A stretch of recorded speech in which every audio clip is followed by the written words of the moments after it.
Okay,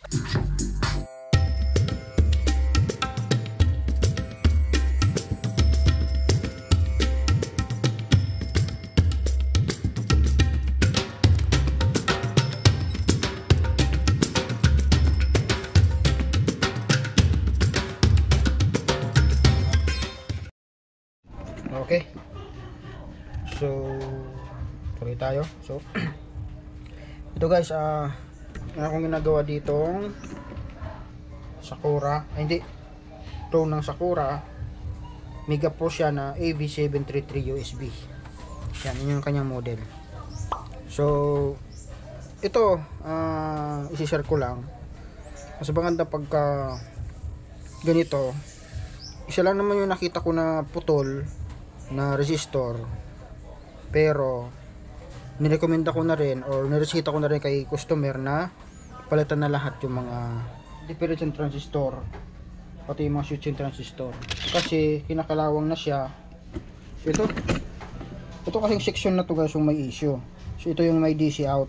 Naging issue lang naman dyan yung 560 ohms na resistor nag-open. Ayun, oh. So kaya nagkaroon ng DC out at marami tayong pinalitan ng mga transistor dyan dahil nga kinakalawang na.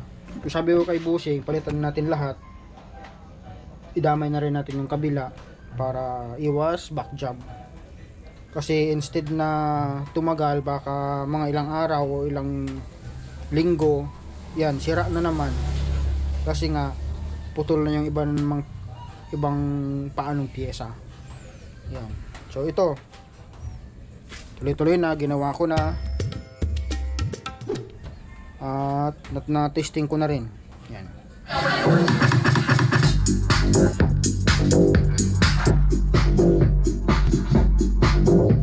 Tapos napansin natin wala siyang yung cooling fan, kaya nilagyan na rin natin.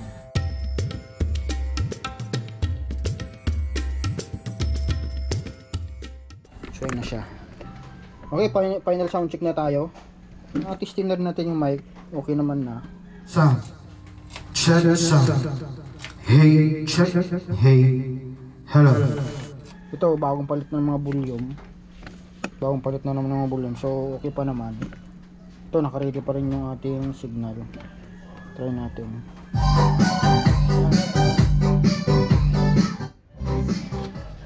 So, ito lahat yung ating napalitan.